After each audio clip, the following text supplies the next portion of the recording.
Les masses d'eau de la péninsule ibérique se caractérisent par leur grande quantité et leur extraordinaire biodiversité. Au début du XXe siècle, la faune dans les bassins fluviaux était très abondante. Mais les politiques de développement des années 1940 ont créé les barrages et le blocage des rivières, qui, avec la pollution, ont généré la situation dégradée actuelle de nos eaux de surface.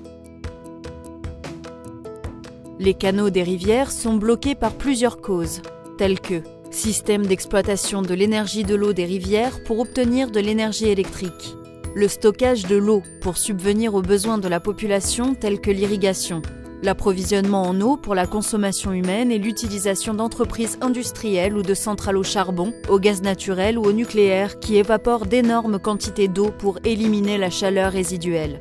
Le problème se pose lorsque le retour de poissons anadromes tels que le saumon ou la descente de poissons catadromes tels que les anguilles est bloqué. Dans les deux cas, le cycle de vie de ces poissons est entravé, provoquant leur disparition. Dans le cas de la rivière Minho, le saumon et l'anguille ont déjà complètement disparu.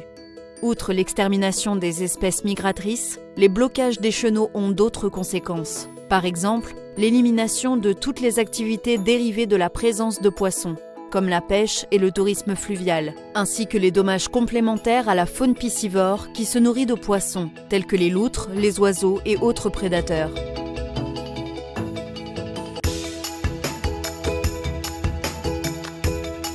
Prenant comme référence les études menées dans la province de Cabinda de la République d'Angola pour la production d'énergie électrique, l'assemblage de petites centrales hydroélectriques dans la rivière Loali de la municipalité de Bukosao se démarque. La prévision du blocus de la rivière avec des barrages de 6 à 8 mètres de haut ont conduit à l'analyse des conséquences du blocus, empêchant le passage des poissons et provoquant l'anéantissement de la faune piscicole par la descente à travers les turbines.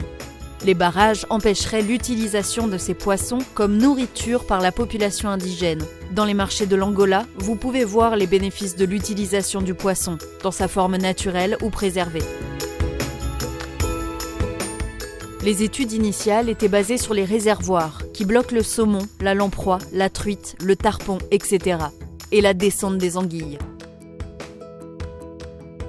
Les échelles dites de saumon et d'autres méthodes ont été analysées pour aider les poissons à remonter les rivières. L'utilité des échelles pour faciliter la remontée des poissons sauteurs rejoint l'inopérabilité pour la remontée des poissons normaux. Les opérateurs des centrales électriques ne fournissent pas le débit nécessaire à leur fonctionnement en raison de l'absence de production d'électricité. Récemment, le concessionnaire de l'exploitation hydroélectrique effectue quelques études et des installations de réception de poissons sont construites pour les aider à résoudre les différents blocages. Ces installations ne sont pas efficaces ou efficientes. Comme vous pouvez le voir dans cette vidéo, les poissons capturés au bout de la rivière subissent des impacts lors de la décharge vers le navire. Ou les anguilles, qui descendent à travers le chenal et qui, en traversant l'ouverture du barrage, s'accumulent avec de grandes difficultés.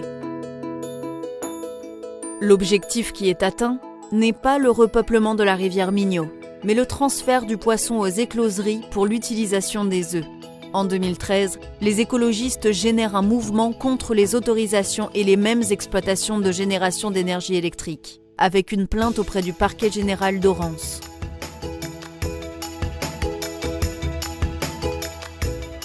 Comme solution à la situation soulevée, un nouveau système est développé qui respecte la faune piscicole en profitant de l'énergie hydroélectrique et sans causer de dommages à l'environnement. En 2015, en contact avec des associations de pêcheurs de Galice, des études pour la présentation du brevet devant l'Office espagnol des brevets et des marques ont été lancées.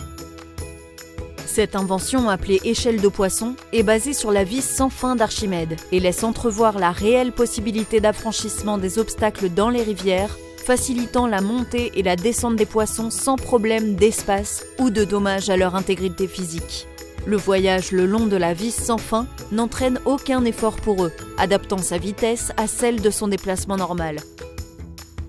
De même, le dispositif génère de l'énergie électrique lors de la descente du poisson, de sorte que son exploitation sera autofinancée sans frais pour l'administration ou les propriétaires de la concession, puisqu'elle produit un rendement économique grâce à la vente de l'énergie électrique générée. Pour le développement de l'idée, qui serait alors brevetée, plusieurs études ont été menées sur le lit de la rivière Minho et de la rivière Orleans, avec des résultats positifs. Le 27 février 2017, la documentation a été soumise à l'Office espagnol des brevets et des marques. Par la suite, des calculs et des analyses de budget et d'investissement, ainsi que des coûts de maintenance et de production d'énergie électrique ont été effectués. Au congrès de la Commission nationale de l'environnement, CONAMA, cette affiche descriptive est présentée.